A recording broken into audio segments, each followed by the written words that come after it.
Today we have a look at a case of child molesting, death in North Carolina, and more. We have weather with Ben and a look at sports with Eli. Today is Wednesday, November 17th, 2021. We are live from Studio 12 and you're watching VOX News Today.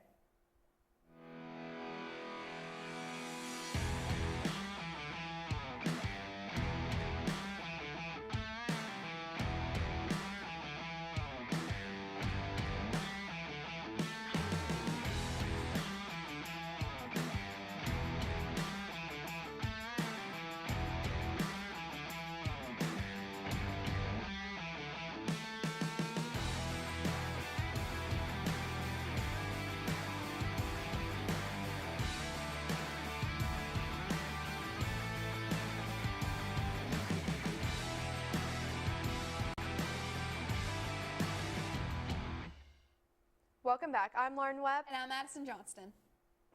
A homeless man has been arrested after a run-in with several girls outside Howard High on Monday and a grandmother.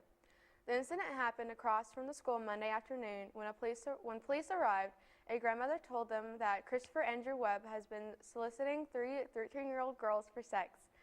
She told police he told them they looked like his daughter and he wanted to have sex with them and put a baby in them. She said she tried to get the girls away from him, but he kept after them all. In a police report, the officer said that the crossing guard told him that Webb had been on school property. The school and nearby laundromat and church, all of them wished to have him banned from their property. Webb has been charged with soliciting disorderly conduct and public intoxication.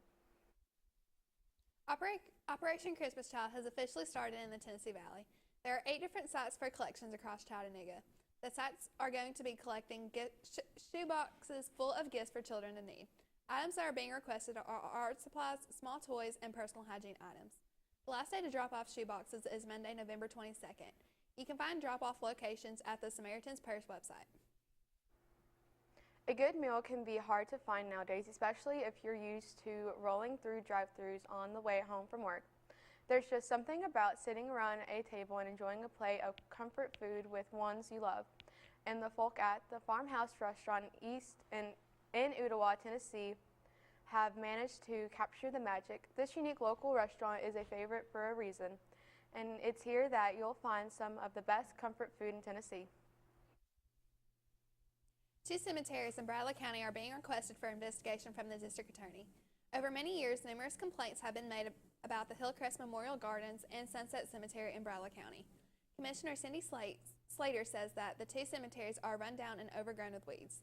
Slater says, quote, "It's not peaceful, it's not pleasant, it's not taken care of."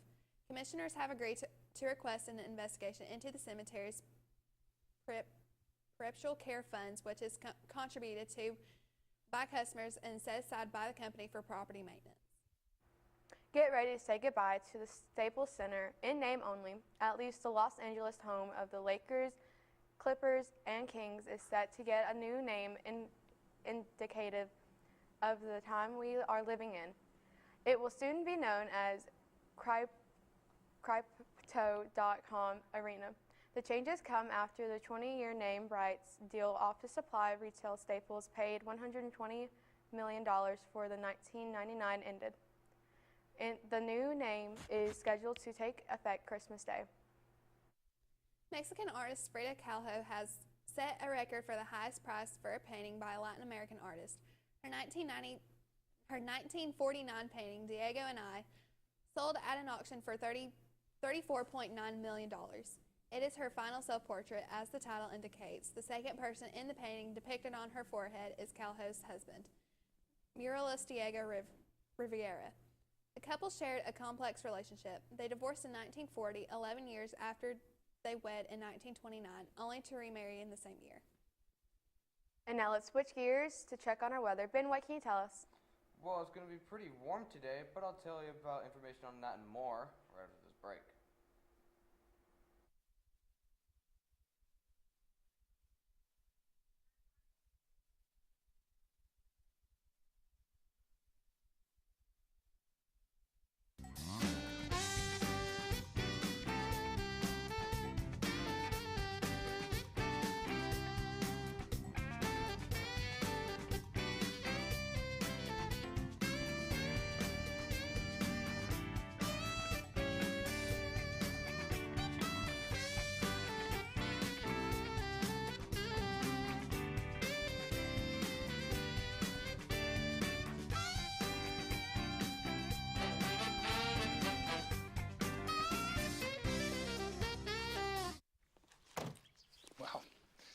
college already. Yeah. We gotta go. I love you. I love you too, Daddy. And thanks for everything. Gratitude. Pass it on. A message from the Foundation for a Better Life.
That sounds awful. Seriously, awful. But a lot better than last week.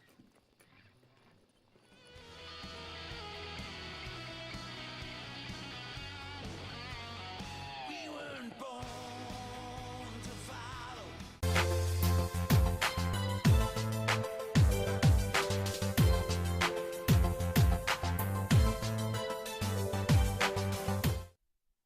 Welcome back. I'm Ben Dudash with your weather report for today. Let's go ahead and take a look at our weather at a glance to see what that looks like. Today is sunny skies with a high of 70 and a low of 54. Precipitation is at 3%. Winds reaching up to 5 to 11 miles per hour going south-southwest. Humidity is at a 65% today. Now let's go ahead and take a look at our local radar. All clear skies as of right now, but that's going to soon change over the week. So let's go ahead and take a look at what that's going to look like, what's coming for us with our national radar. Yep, there's ice and snowstorms in the north and northeast area, and there's scattered showers throughout the north area as well. But that's all going to grow and change as it's coming towards us. Now let's go ahead and take a look at our 7-day weather forecast. Thursday, rain with a high of 64 and a low of 32. Friday, sunny with a high of 54 and a low of 28. Saturday, partly cloudy skies with a high of 59 and a low of 35. Sunday, cloudy skies with a high of 61 and a low of 43. Monday, AM showers with a high of 49 and a low of 24. And Tuesday, clear sunny skies with a high of 45 and a low of 26. I love to do the cha-cha. That's all I have for weather. After the break, we will have Eli with your sports. Stay tuned. I have the college football playoff up-to-date rankings and more right after this break.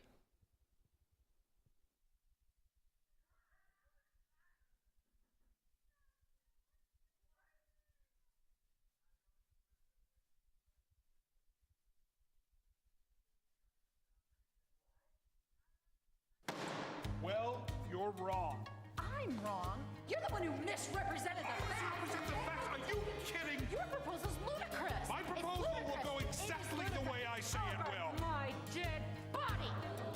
I think somebody needs a timeout. Oh, that's the power of one. Civility. Pass it on. One grain of sand can turn the tide.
there too.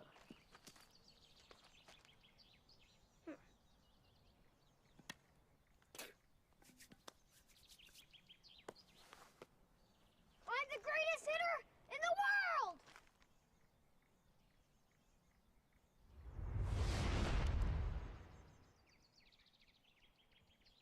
Strike 3.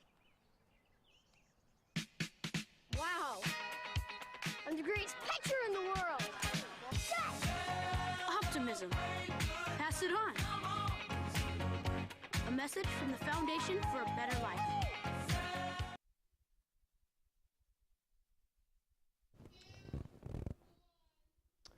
Welcome back, folks. I'm Eli Dunn with your sports. Let's dive right into the SEC Outlook.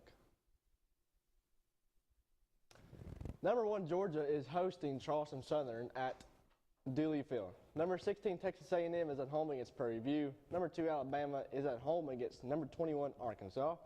Number 10, Ole Miss is at home against Vanderbilt. And Tennessee is at home as well against South Alabama. Kentucky is home against New Mexico State. Mississippi State is at home against Tennessee State. Missouri is hosting Florida. South Carolina is home against number 17 ranked Auburn. LSU is at home against Ole Monroe. It's not too hard to picture a scenario where Notre Dame returns to the college football playoff for the 3rd time in 4 years. Georgia beats Alabama by double digits in the SEC championship game, handing the Crimson Tide a second loss and sending just one team from the conference into the national semifinals.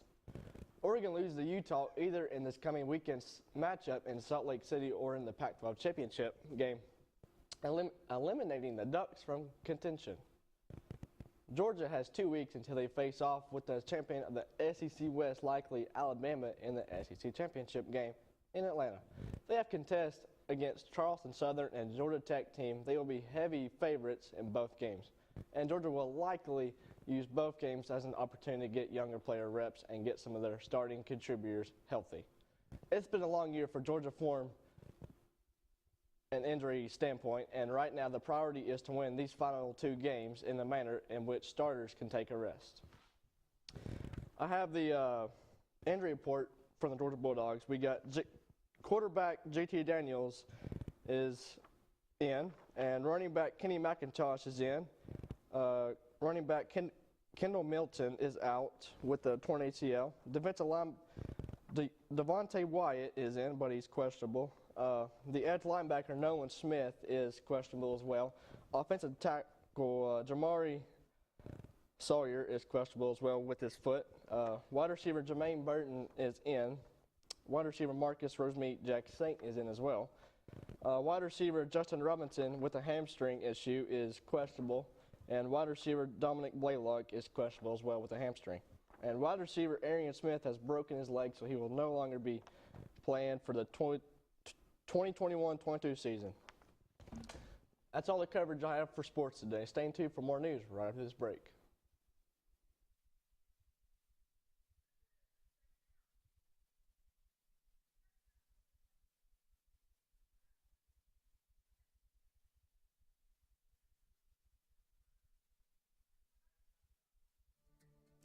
CRCC to me is a calling that God placed on my life to really step out in faith on something that I didn't think I could do, and it's been amazing to see how God's worked through it.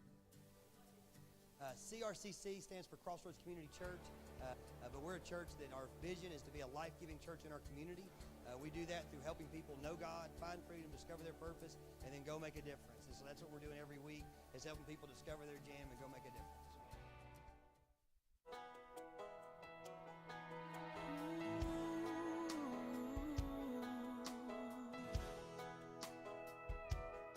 I hope the days come easy and the moments pass slow, and each road leads you where you wanna go. And if you're faced with a choice and you have to choose, I hope you choose the one that means the most to you. And if one door opens to another door closed, I hope you keep on walking till you find the window. If it's cold outside, show the world the warmth of your smile. But more than anything, more than anything, my wish for you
Welcome back. The military rules in Myanmar have now charged former State Council Aung San Suu Kyi with election fraud. According to the state media, she's one of the 16 people facing that charge, including the county's former president. A military-appointed council says laws were violated during last year's elections. U.S. President Joe Biden says progress was made Taiwan during his virtual meetings with China's President Xi Jinping. The two leaders spent a good part of the summit Monday discussing Taiwan, which has been a source of recent tension. Amid Chinese military aggression, Biden says Taiwan, quote, makes its own decisions, and later clarifies a comment when it came to its independence. A Kentucky man charged with kidnapping his 3-year-old son and 16-year-old niece may be in northern Michigan, according to local law enforcement. Authorities issued an Amber Alert for Noah Claire of Tennessee on Monday. Noah, 3, and Amber Claire, 16, of Kentucky have been missing since November 5th and 6th. The autopsy for Sheridan Wall, a Florida college student whose body was found at a Royal, South Carolina fire station miles away from her torched car, has been released 2 months later. Wall, a 21-year-old Tampa resident studying at University of South Florida, died from multiple blunt force injuries due to the fall. The Florence County coroner says a statement Monday. We're on Facebook and YouTube throughout our channel VCHS VOX News. You will also find more online on our website, voxnews.net. Remind your friends to like, subscribe, and tune in. You just can't get enough of VOX. That's all we have for you today from Studio 12 at Bradley Central. And as always, God bless and go Bears.